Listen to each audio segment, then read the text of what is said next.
রে দেখো কি আনিছি। বন্ধু আসতেছে না, তারা যদি প্রাণ ভরে খাওয়াতে না পারে নিজের পড়ানো তো জুড়াবে না। খুব ভালো কারিস। ভাইজান প্রথমবার বাড়িতে আসতেছে, ভাবলাম একটু শুভেচ্ছা তো জানানো উচিত। এই জন্য ফুলঝুরে কয়েছিলাম যে ফুল পারে নিয়ে আয়, এরপর মা মায়া মিলে করেছি। ভাবি একটা কথা বলতেই হবে, আপনারা কিন্তু আমার পুরো অবাক করে দিতেছে। ভাবি এত কিছুর আয়োজন করলেন আপনি? ওই আর করতে পারছি ভাইজান। রিটন কিরে, তোর তো কোনো সারা শব্দই নেই। মোটের পরে তো তোর সাথে দেখাই হচ্ছে না, ঘটনা কি? শহরে বন্ধু আসিছে আমাদের বাসায়, তার বউ সহ একটু ব্যস্ততার মধ্যে যাচ্ছে আর কি। আমি তো শুনলাম ভিন্ন কথা, সে তো শুধু দেখা করতে আসেনি। আমি তো শুনলাম তার অন্য উদ্দেশ্য আছে। অন্য উদ্দেশ্যে কিছু থাকবে, আমার বন্ধু আমার ভালোবাসে, আমার দেখার টানে চলে আসিছে। শোনো, তুমি নিজেই যেরকম সহজ সরল, সবাই এরকম সহজ সরল মনে করলে কিন্তু হবে না। তোমার কাছে যে জমিটা আছে না, যেটা বর্গা করে খাও, ও আইছে ওই জমিটা বেচার জন্য। আমার ছোটবেলার বন্ধু, আমি ওর চিনি না, ও শুধুই দেখা করতে আমার বাড়িতে আসিছে। তোমার কাছে যে জমিটা আছে ওই জমিটা বেচে শহরে গিয়ে ফ্ল্যাট কিনবে। শহরের মানুষের হালচাল বুঝা তোমার মতন মানুষের কম না, সেই তো তোমার পেটে লাথি মারার জন্য। এই তো কত বড় সাহস, তুই আবল তাবল কথা বলছিস আমার বন্ধুরে নিয়ে। তুই কিন্তু আমার গামছা ছাড়া কি কথা কাকা আমার বন্ধুরে তালবাজ দাবাজ করে ছাড়বো না।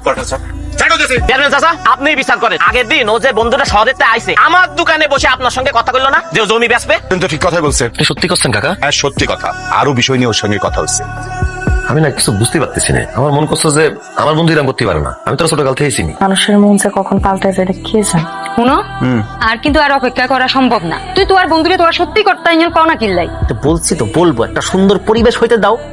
আচ্ছা তুই তোমার বাপ দাদার জমিন বিক্রি করবা, তোমার টাকার প্রয়োজন, কিন্তু তোমার বন্ধুরে কইলে কি সমস্যা? আর এত বছর ধরেই তো তোমার বন্ধু এই জমি জামা সবকিছুই নিয়ে খাইছে। আমাদের পরিবারটা এই জমিটার উপর নির্ভরশীল, চাইলেই সবকিছু করা যায় না। তোর সাথে একটা কথা ছিল, কিভাবে বলবো আসলে। তোর ক্ষতি হবে না, আমি সব ব্যবস্থা করে রাখিছি। মানে এই নে তোর বাবার জমির দলিল। আমি জমির দলিল নিয়ে কথা বলবো, তুই জানলি কিভাবে? তুই আমার বন্ধু না, তোর মনের কথা সব আমার জানা আছে না। বন্ধু, আমি যদি জমিটা বিক্রি করে দিই, তোর পরিবার নিয়ে থাকতে সমস্যা হবে না? সমস্যা হবে কি জন্য? তুই আসিস না, হ্যাঁ তুই আমার বন্ধু না।